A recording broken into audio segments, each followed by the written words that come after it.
Subscribe to our YouTube channel and press the bell icon to get the latest updates. Hello everybody, welcome to Daily News Simplified, an answer to what, why and how of newspaper reading. Today we shall be analyzing the Hindu newspaper dated 25th of June 2021 of the New Delhi edition. The topics to be discussed today have been presented on the screen. Timestamping for the same has been provided in the description box below. Let us begin our today's discussion. The first article in today's newspaper appears on page number 9. It talks about the recusal of judges. This article shall be important both from the perspective of GS Paper 2 Polity and Governance as well as GS Paper 4 Ethics and Integrity. In GS Paper 2, it shall be important from the perspective of role of Indian judiciary, and as far as Paper 4 is concerned, it shall be important from the perspective of strengthening the moral and ethical values in Indian judiciary. Now, before discussing this particular article in detail, let me first give you the background. See, the judicial independence in any democratic society is considered to be a hallmark. The judicial independence ensures a rule of law, it keeps the executive in check, and in turn strengthens the democracy. The judicial independence would mean basically two things. Firstly, the judges must be able to deliver the verdict without any kind of fear, without any kind of bias, and without any kind of prejudices. The judges, while delivering the verdict, must decide on a case purely based upon merit as well as law. The judges should not decide on a particular case based upon fear, based upon bias, or based upon any kind of political inclination or political pressure. Secondly, justice should not only be done, but also seen to be done. Now, what this means is, when the judges deliver the verdict, public as such should need to be confident that the verdict was delivered without any kind of fear, bias or prejudices. Now, it may so happen that the judges may have delivered verdict without any kind of fear, without any bias, without any kind of prejudices. But if people start believing that a particular case was delivered because of personal bias of a judge, or because of political inclination of a judge, or because of political pressure of a judge, in that particular case, the public trust, public confidence in the functioning of judiciary would start eroding. And this in turn is a dangerous precedent before the Indian democracy. So in order to ensure the judicial independence, the Indian Constitution has provided for a number of safeguards. These safeguards are provided in terms of the appointment and removal of the judges. It has been provided in terms of providing with the security of tenure of judges and so on. In spite of these constitutional safeguards, there can arise certain scenarios wherein the judicial independence could be at stake. Now, for example, a particular case may be heard by a judge involving his family members and close friends. A particular case may be heard by a judge in which the judge as such may have pecuniary interest. For example, the judge here may be hearing a particular case which he had earlier taken up when he was a lawyer. The same case has now come up before him when he has become a judge. Similarly, a case may be heard by a judge involving a company in which the judge may have certain amount of shares. Similarly, a judge may be hearing a case related to political party with which he was personally associated before becoming a judge. Now, whatever cases which I have highlighted here, basically these are the cases which highlight a potential conflict of interest between the work which the judge is required to do and the nature of cases which have come up before him. Hence, in order to reduce such conflict of interest, judges normally recuse themselves from hearing the cases. In some of the cases, the litigants themselves say that a particular judge has a conflict of interest, and hence the litigants can demand that the judge should recuse himself from hearing a particular case. In each of these cases, the judges normally recuse themselves from hearing the cases, and then the case as such gets transferred to another judge. So this is a way by which the judges are able to resolve their ethical dilemmas. So this recusal of judges has both benefit as well as challenges. Through the recusal of judges, the judges have been able to ensure the highest level of trust and confidence of the public in the functioning of Indian judiciary. But at the same time, the recusal of judges has been used as a tool by the powerful litigants in order to pressurize the Indian judiciary. Now let me explain this by an example. Now let's say there is a particular multinational company whose case is heard by Judge A. Now this multinational company believes that Judge A may deliver a verdict which may go against its interest. Now what this multinational company can do here is it can force this particular case to be heard by another judge, let's say B in this particular case, which means here the multinational company is forcing the case to be transferred from Judge A to Judge B. How? Now what this multinational company can do is it can raise some remote possibility of conflict of interest as far as this Judge A is concerned.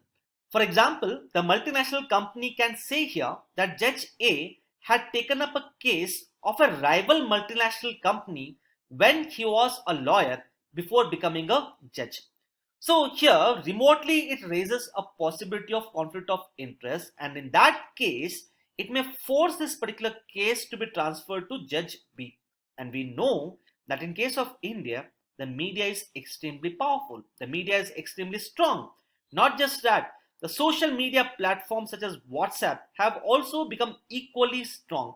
So this multinational company will start carrying out a campaign on various forums. By carrying out the campaigns, it will start highlighting that the Judge A has a conflict of interest in hearing its case. And then it can force this particular case to be transferred to another Judge B, where it is likely to get a favorable verdict. So in a nutshell, there are a number of ethical and moral dimensions which are involved with respect to recusal of the judges in the Indian judiciary. Accordingly, as far as your mains examination is concerned, one should be aware about various aspects of this particular debate. For example, what do you mean by recusal of judges and why there is a need for the recusal of judges, the benefits and problems with respect to recusal of judges, and what should be the way forward. A mains question for your GS paper 2 could be, rather than promoting judicial independence, frequent demand for the recusal of judges would undermine the impartiality and neutrality of the judiciary. Examine.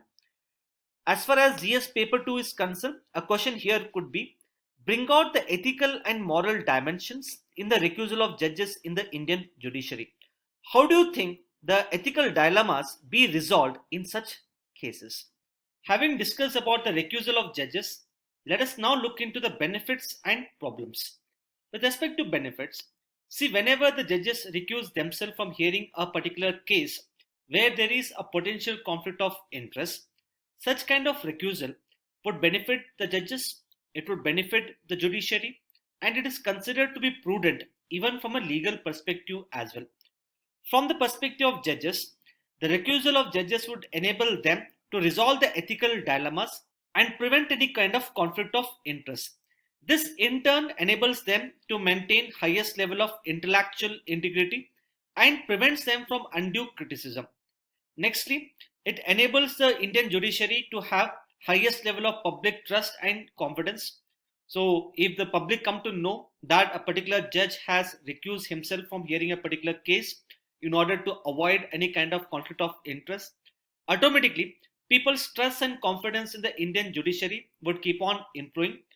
And as far as legal perspective is concerned, I hope all of you must be aware about the concept of principle of natural justice, which basically means that no person shall be a judge of his own case. So by recusing themselves, the judges will be able to uphold the principle of natural justice. Apart from that, we have a very famous saying that judges must be like Caesar's wife. That is, the professional conduct of the judges should be above any kind of suspicion. So right now, we do not have any formal rules for the recusal of judges. But the Supreme Court of India has come out with detailed guidelines as to when should a particular judge recuse himself. For example, the Supreme Court has said that whenever there are any pecuniary or non-pecuniary interest of a judge involved in a particular case, then the judge may recuse himself from hearing a particular case. And secondly, if any rational observer believes that there is any conflict of interest.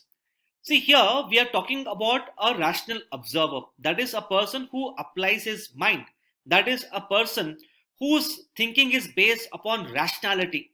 If such rational observer believes that there is a conflict of interest, only in that case, the judge should recuse himself from hearing a particular case. So here we are talking about a rational observer. We are not talking about an irrational observer. That is a person who does not apply his mind, a person who does not apply his logic.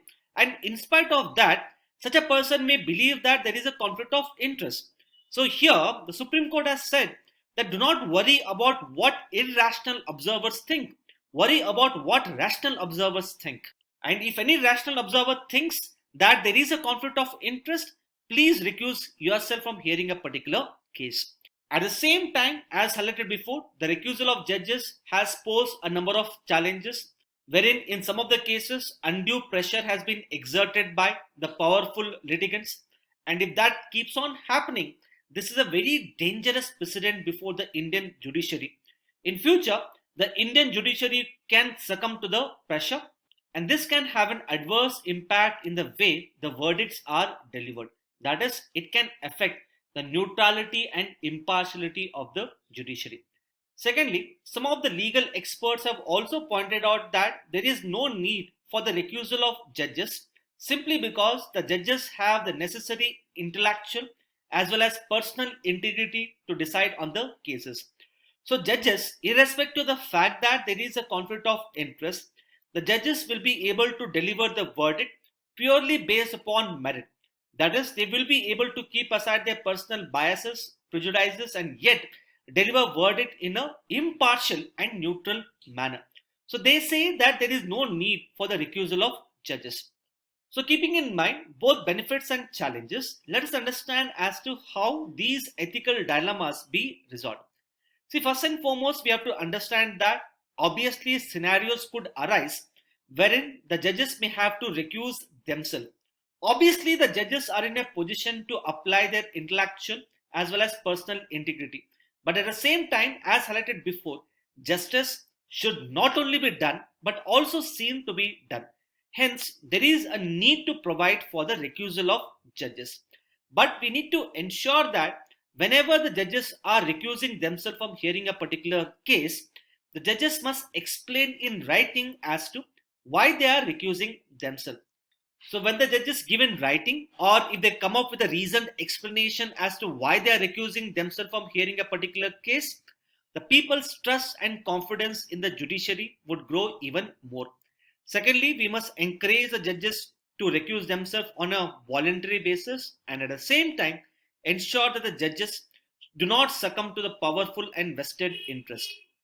So in our conclusion, we can say that the recusal of judges has to be provided in the Indian judiciary, but at the same time, sufficient safeguards would have to be built in order to ensure that it is used in a right manner. With this, let us now take up the next article.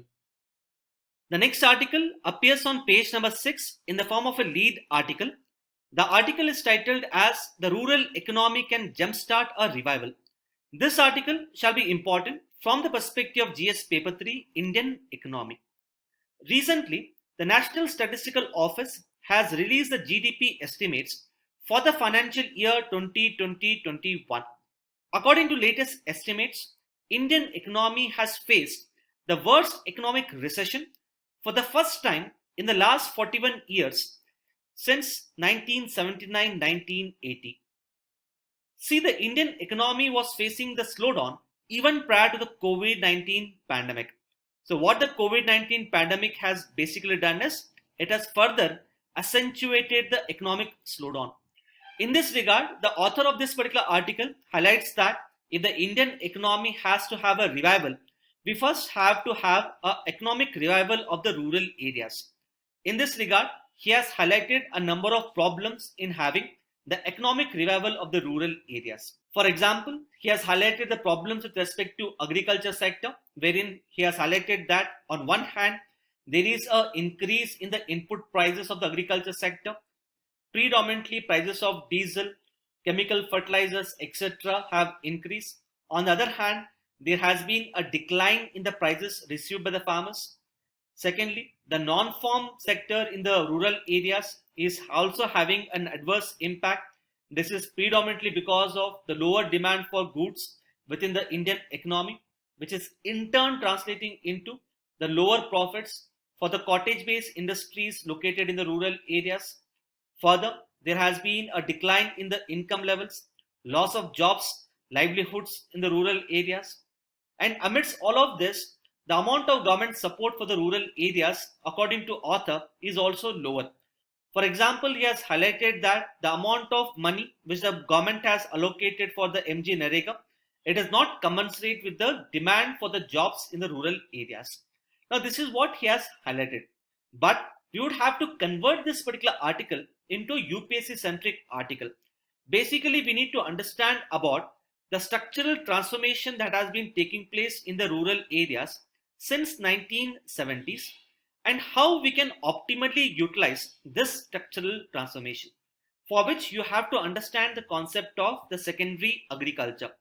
Now, even though these points have not been mentioned by the author in this particular article, we will go into these two aspects since they are important both from the perspective of prelims as well as the mains examination. So in case of the rural areas, people can earn income from basically two sources, that is the farm income and the non-farm income. Farm income is the income which the people earn from the agriculture sector, whereas the non-farm income is the income which the people earn from the non-agriculture sector, which basically includes manufacturing, construction, services, and so on. See, in 1970s, the share of the farm income in the rural areas was as high as 75%. So remaining 25% of the income was contributed by the non-farm income. But in the year 2011-12, there has been a structural transformation in the Indian economy, so much so that now the non-farm income contributes almost around 70% of the rural income, and the farm income contributes only the remaining 30% of the rural income. So right now, the majority of the income earned by the people in the rural areas is coming from the non-farm income rather than from the farm income. So this is what is a structural transformation which is taking place in the rural areas. Apart from that, when we think of the rural areas, most of us think that the rural areas are predominantly dominated only by the agricultural sector. Most of us think that the rural areas do not have adequate amount of share of manufacturing and the services sector. Once again, in this particular case also, there is a structural transformation that has taken place since 1970s. You would be surprised to know that now the rural areas account for almost around 50% of the manufacturing output in India. It also accounts for 25% of the service sector output in India. In order to better understand this structural transformation, you can look at this particular table which has been prepared by Niti Aayog. As you can see, in the year 2011-12, the rural areas now contribute for 95% of the agricultural output, 50% of the manufacturing output, and almost around 25% of the service sector output. So majority of the income earned in the rural areas is mainly coming from the non-farm income, and only around 30% of the income is earned from the farm sector. So this is what is a structural transformation that is taking place in the rural areas. Now, even though this kind of structural transformation is taking place in the rural areas, sadly, there is no commensurate increase in the employment in the non-farm sector. For example, in 1970s, 23% of the people in the rural areas were employed in the non-farm sector. By the end of 2011-12, this should have substantially increased. But this has hardly increased to 35%. So what we are witnessing right now in the rural areas is a kind of jobless growth. Even though the share of the manufacturing sector in the rural areas has doubled from 25% to 50%, it has not been able to create sufficient amount of jobs. That is where the secondary agriculture comes into picture. According to the Dalwai panel on doubling of farmers' income, secondary agriculture is our answer to promote the holistic growth in the rural areas and to ensure the doubling of the farmers' income. So let's understand as to what is the secondary agriculture and how it can be used in order to optimally utilize the structural transformation that the rural areas are presently witnessing. See, any rural-based enterprise that supports the Indian agriculture can be considered to be part of the secondary agriculture. Such a rural-based enterprise may either provide various inputs to the agriculture sector, or it uses the agriculture products as a raw material. Then it can be considered to be part of the secondary agriculture. Now, for example, let's say there is a self-help group led by women, and this self-help group is providing credit to the Indian agriculture. Now, this is providing an input to the Indian agriculture, and accordingly, it will be considered to be part of the secondary agriculture. Similarly, let's say there is a rural enterprise that is providing various agricultural machineries on a rental basis to the small and marginal farmers. Now, this is the secondary agriculture. Similarly, let's say there is a rural enterprise that is providing various inputs such as say seeds, fertilizers, vermicompost, etc. Even that can be considered as a secondary agriculture. Similarly, if say there is a food processing industry located in a rural area, such a food processing industry may be started by a farmer producer organization. Now, this food processing industry is buying the agricultural commodities from the farmers. So the agricultural commodities for this food processing industry is a raw material. Accordingly, this food processing industry located in the rural areas can be considered to be a secondary agriculture. So, in a nutshell, any enterprise based in a rural area that either supplies the inputs to agriculture or uses the agricultural commodities as a raw material can be considered to be the part of the secondary agriculture. According to the Committee on Doubling of Farmers' Income, that is Dalwai panel, if an enterprise has to be included in the secondary agriculture, it has to fulfill three norms. First, it should utilize the agriculture products as raw material or provide various inputs to the agriculture. It uses the locally available skills to produce goods and services, and it should be categorized as the micro, small and medium enterprise according to the government's definition. So here I have highlighted various examples of the secondary agriculture. So all of these enterprises can be considered to be part of the secondary agriculture. The question is, why should we focus on secondary agriculture? What is the philosophy behind the secondary agriculture? As highlighted before, presently the rural areas are undergoing the structural transformation, wherein there is increase in the share of both manufacturing sector as well as the services sector. Even though the share of the manufacturing sector and services sector has increased, the rural areas have not been able to create more number of jobs. Even today, a large number of people are still employed in the agriculture sector. That is why even today the agriculture sector is still facing the problem of disguised unemployment. So what we have to do is we have to focus on the secondary agriculture. By leveraging the secondary agriculture, we would be able to boost the manufacturing sector as well as the services sector in the rural areas, create more amount of employment opportunities, and not just that, as highlighted before, these are the enterprises that support the agriculture sector. So by promoting the secondary agriculture, we would also be indirectly promoting the agriculture sector as well. That is why the Committee on Doubling of Farmers' Income has highlighted that boosting the secondary agriculture is a key to the doubling of farmers' income in rural areas.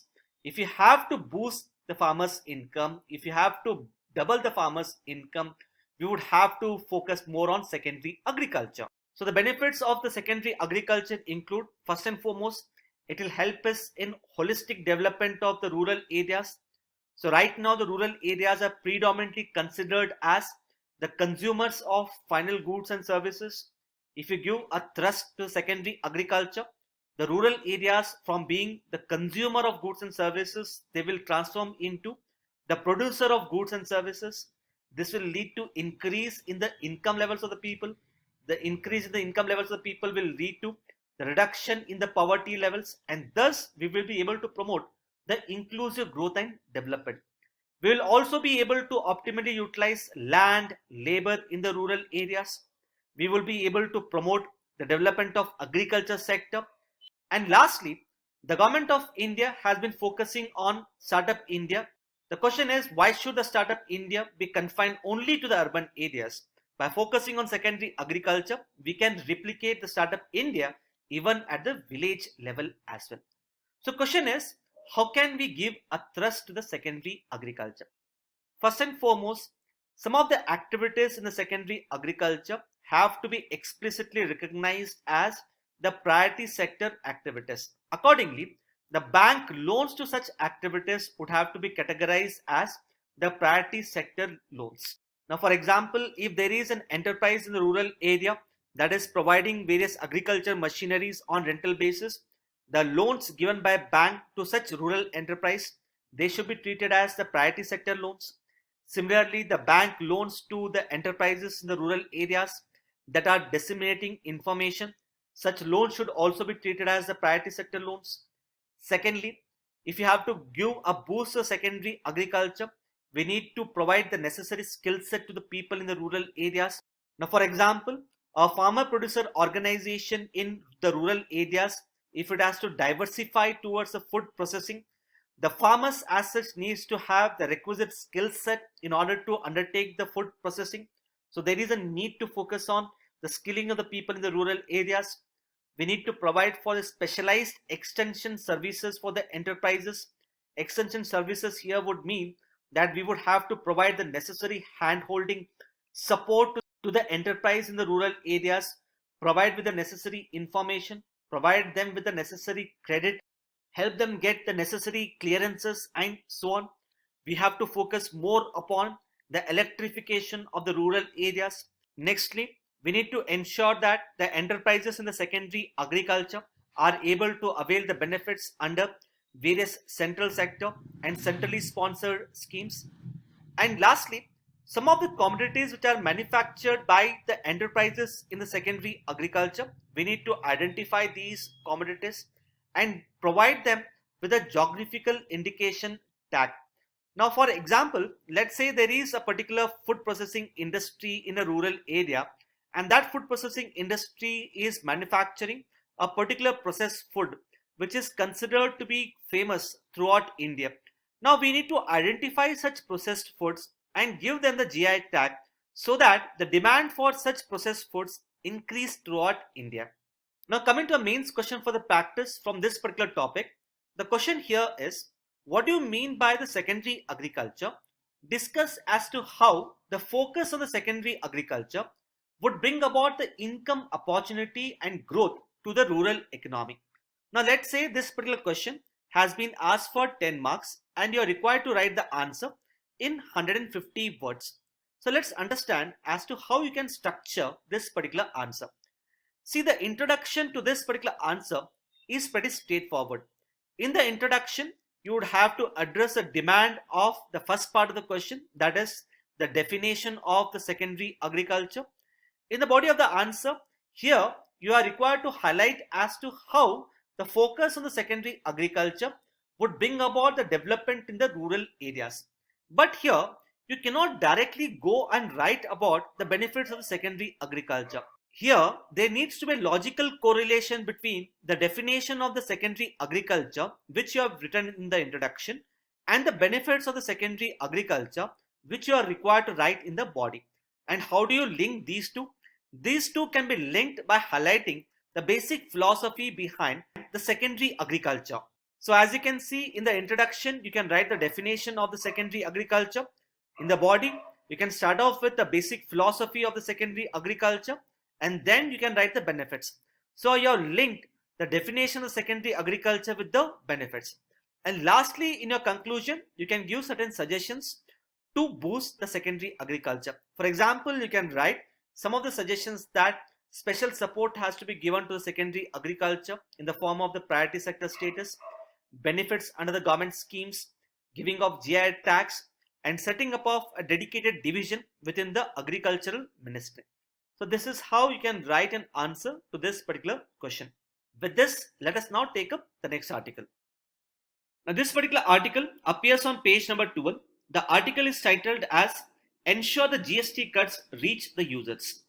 This article shall be important mainly with respect to prelims under the subsection of Indian economy. Now before discussing this particular article, let me first give you the background. See, recently the GST Council has decided to reduce the GST rates on a number of items which are used to either treat or prevent the COVID-19. For example, the GST rates on a number of items such as the remdesivir, medical grade oxygen, ventilators, etc. have been reduced from 12% to 5%. So in order to ensure that this particular reduction in the GST rates should be passed on to the consumers, the National Anti-Profiteering Authority has issued the necessary directions to the GST officials across the country. Hence, from the perspective of the prelims examination, one should be aware about the concept of anti-profiteering mechanism. Now, why does this particular topic becomes important for your upcoming prelims examination? Now, as you can see, in prelims 2017 as well as prelims 2018, we had questions related to various aspects of GST. Accordingly, in your upcoming prelims examination, one could expect a question related to the anti-profiteering framework. So let's understand as to what exactly is the anti-profiteering framework. See, whenever the GST Council reduces the GST tax rates, or whenever the manufacturers avail the input tax credit, ideally this reduction in the GST rates or this availment of the input tax credit by the manufacturers, this particular benefit should be passed on to the consumers through a commensurate reduction in the prices of goods and services.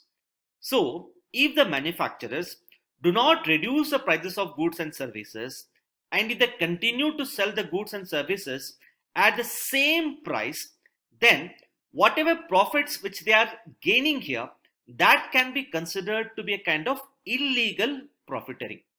Now, let me explain this concept of illegal profiteering by a simple example.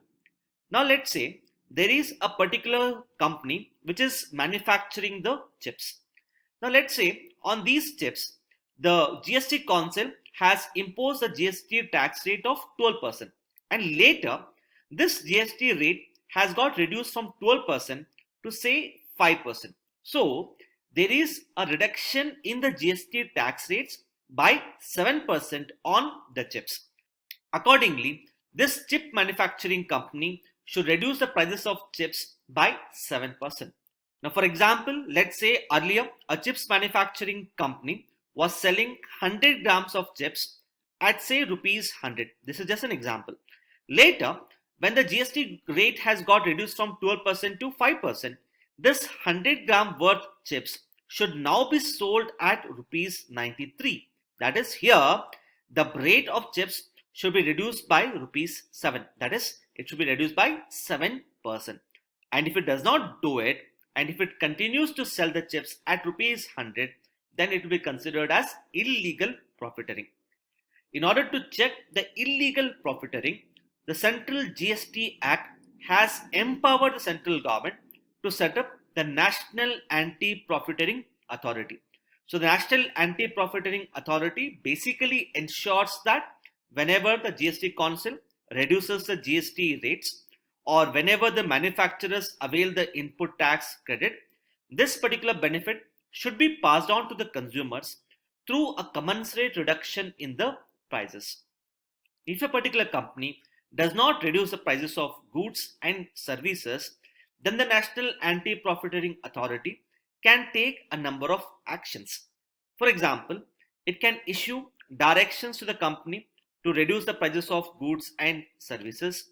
Secondly, if a particular company has made illegal profits, the National Anti-Profiteering Authority can ask the company to trace the consumers and to pay the consumers the illegal profits which it has earned. Thirdly, if the consumers are not traceable, then it can ask this particular company to deposit the illegal profits into a separate fund known as the Consumer Welfare Fund. And in the worst cases, particularly when the manufacturing company does not abide by the rules and regulations laid down by the National Anti-Profiteering Authority, in that case, the National Anti-Profiteering Authority can even cancel its GST registration as well. Initially, the National Anti-Profiteering Authority was set up for a period of 2 years. So as you know, the GST came into being in the year 2017.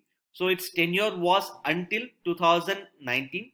Later, in June 2019, the tenure of the National Anti-Profiteering Authority has been extended by another 2 more years. As of now, the tenure of National Anti-Profiteering Authority is applicable until the end of November 30, 2021. Now, various aspects of National Anti-Profiteering Authority have been displayed on the screen, as you can see here.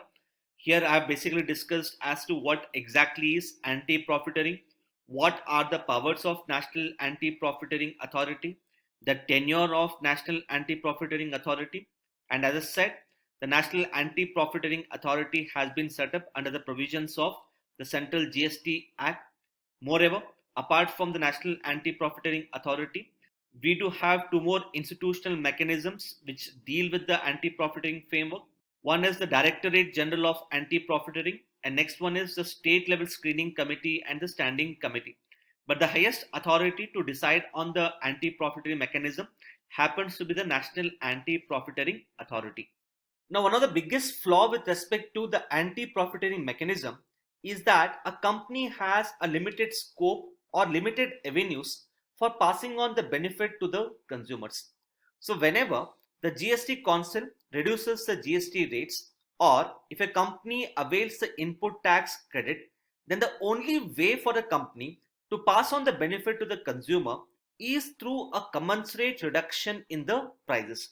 This is the only way for a company to pass on the benefit. The company cannot use any other way to pass on the benefit to the consumers.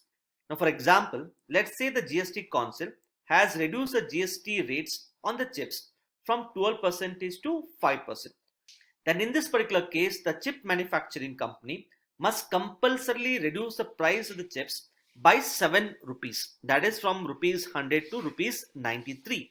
In this particular case, the chip manufacturing company cannot provide for the higher quantity of chips at the same price. Now, for example, in this particular case, the chip manufacturing company may decide to provide, say, 150 grams of chips at the same price of rupees 100. So what it has done in this particular case is it has not reduced the prices of the chips. What it has only done is it has increased the quantity of chips. Now, according to the current rules, even this is considered to be an illegal profiteering. So the only way for this particular chip manufacturing company to pass on the benefit to the consumers is by reducing the prices of chips from rupees 100 to rupees 93. By keeping the prices same at rupees 100, it cannot provide for a higher quantity of the chips and claim that it has passed on the benefit to the consumers. It cannot do so. It has to compulsorily reduce the prices of the chips. So if you look at the practice question, it says as to which among the following statements is incorrect with respect to the anti-profiteering framework in India. And as you can see here, the incorrect statement happens to be B. That is, the companies can pass on the benefit to the consumers by providing higher quantity of the product without reducing the prices. According to the current rules, it is not being allowed. Apart from this particular flaw, there are other flaws as well. Now, for example, the GST Council may have reduced the GST rates by 7%. That is from 12% to 5%. But for this chip manufacturing company, its input costs may have increased by 7%. So here, even though the GST Council has reduced the GST rates by 7%, its input cost may have increased by 7%. In that particular case, this particular company would not be in a position to pass on the benefit of rate cuts onto the consumers. And ideally, such kind of scenarios should have been handled in the anti-profiteering mechanism in India. Ideally, the National Anti-Profiteering Authority should have come up with the detailed guidelines as to how this anti-profiteering mechanism would come into picture. But unfortunately, the National Anti-Profiteering Authority has failed to provide detailed guidelines with respect to the operation of anti-profiteering mechanism in India. So these are some of the important aspects which one should know with respect to this particular article. The next article appears on page number 6. The article is titled as After Staging a Comeback, Re-energizing India's Africa's Policy. This article shall be important from the perspective of GS paper 2 International Relations. Now this particular article basically discusses as to how the COVID-19 pandemic has affected the relationship between India and Africa. Accordingly, it has suggested as to what should be done as way forward to revive the relationship between India and Africa. So let's understand as to what is the significance of the African countries for India. Africa as such is significant for India for a number of purposes. First and foremost, Africa is quite rich in a number of natural resources which India basically needs. Some of these natural resources include coal, oil, natural gas, etc. Africa is also critical for India to boost its exports. Thirdly, India and African countries have convergence on a number of global issues, be it climate change, be it terrorism, be it expansion in United Nations Security Council, be it the reform of global governance institutions and so on. On all of these global issues, India and African countries have similar interests. And lastly, India needs the support of the African countries to ensure the maritime security in the Indian Ocean. However, the COVID-19 has adversely affected the relationship between India and Africa in the last 2 to 2.5 years. For example, the article has highlighted that there has been a decline in the bilateral trade between India and Africa. Now, according to some of the sources, India is Africa's third largest trading partner. Apart from that, India's investment into Africa has steadily increased. However, the COVID-19 pandemic has disrupted the bilateral trade between India and Africa. Nextly, during the initial stages of the pandemic, India was able to export vaccines to some of the African countries, because of which India was in a position to project its soft power and earn goodwill in the African continent. But because of the rising COVID cases within India itself, India's vaccine diplomacy has seen a setback. And lastly, in the last 1.5 to 2 years, India has been more preoccupied in its immediate neighborhood. In particular, India has been more concerned with the border dispute with China. It has also stepped up its cooperation with a number of regional groupings such as Quad and so on. So the amount of importance that it has attached to its relationship with the African countries, that has slightly reduced in the last 1.5 to 2 years. Accordingly, the article has given a number of strategies to revive the relationship between India and Africa. First and foremost, the article has highlighted that so far, India has predominantly focused on the small development projects in Africa. Particularly, India has focused on small development projects such as construction of roads, bridges, railway lines, etc. Now, in order to make its development program more effective, the article has suggested that we need to come out with a clear strategy for development. In particular, the article has suggested that we need to focus upon the larger development goals. That is, those development goals which the African countries are seeking for. For example, we need to focus more upon the climate change. We need to focus more upon the poverty eradication, focus more upon promoting gender equality, and so on. So basically, the article has highlighted that we need to focus upon those development programs that can have a maximum impact on the lives of people in Africa. Secondly, India's track record with respect to completion of the projects is quite poor. So we need to ensure that whatever projects which we have promised, these projects should be completed on time. Thirdly, apart from enhancing the government investment in Africa, we must also encourage the private sector from India to make more amount of investment in Africa. In particular, we would have to ensure that the private sector investment from India is more development friendly. That is, in a way, we have to ensure that these private sector investment from India in Africa are able to meet the larger development goals. And lastly, in the recent years, there has been an increase in number of racial attacks on Africans living in India. Now, this can become a sore point in future and could possibly derail India-Africa relations. Hence, the government of India has to give adequate amount of focus on stopping the racial attacks on Africans living in India.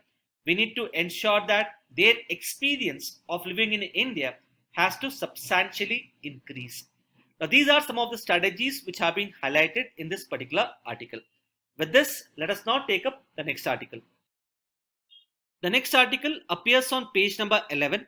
The article is titled as Russia-UK Spar over the Black Sea Incident. I hope all of you must be aware, in the year 2014, Russia seized and annexed Crimean Peninsula from Ukraine. Presently, Russia uses the sea around the Crimean Peninsula in order to project its power. Russia believes that this area around the Crimean Peninsula is actually part of the Russian waters.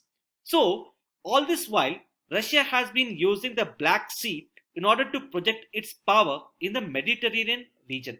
However, this has emerged as a flashpoint between Russia and its competitors such as US, UK, Turkey, France, etc. So recently there was an incident between Russia and UK in the Black Sea. Now this is the topic which becomes important from the perspective of map-based locations. So whenever you come across any sea or any ocean, apart from knowing as to which are the surrounding countries, you should also know the list of rivers which are flowing into these seas or the oceans. So keeping in mind this particular demand of the UPSC prelims question, let us take up a practice question. The question here is, consider the following pairs: Rhine, Mediterranean Sea, Don drains into Black Sea, Irrawaddy River drains into Gulf of Thailand. So basically here you're required to find out as to which river drains into which sea or the ocean. So as you can see in this particular figure here, in Europe we have basically two famous rivers. One is the Rhine River and the other one is the Rhone River.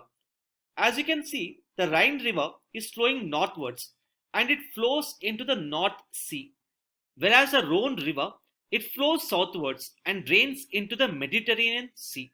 So the first option which is given here is Rhine Mediterranean Sea, which is actually wrong. The second one is Don Black Sea. Now this is a figure of the Black Sea and the rivers which are draining into the Black Sea. As you can see, some of the major rivers which are draining into the Black Sea include Don, the Dnieper River, the Dniester River, Danube River, and so on. So the second option which is given here is correct. Look at the third option. It says Irrawaddy River flowing into Gulf of Thailand. Please do find out the answer on your own and let me know the answer in the comment section given below. The next article appears on page number 7. The article is titled as Protecting the Prisoner's Rights. This article shall be important from the perspective of GS Paper 2, Polity and Governance. So this particular article basically talks about the prison reforms in India. I have already covered various aspects of this particular article in the DNS dated 2nd of November 2019. As you can see, in this particular DNS, I have covered various facets such as the present status of Indian prisons, what are the problems with the Indian prisons, what reforms the government has taken to improve the Indian prisons so far, and what should be the way ahead. In particular, I have discussed in detail the recommendations given by the Murla Committee on the Prison Reforms. So I suggest you to go through the DNS dated 2nd of November 2019 to understand all the aspects related to the prison reforms in India. With this, we have come to the end of today's discussion. Now the answer to the question that was asked in yesterday's DNS is option C.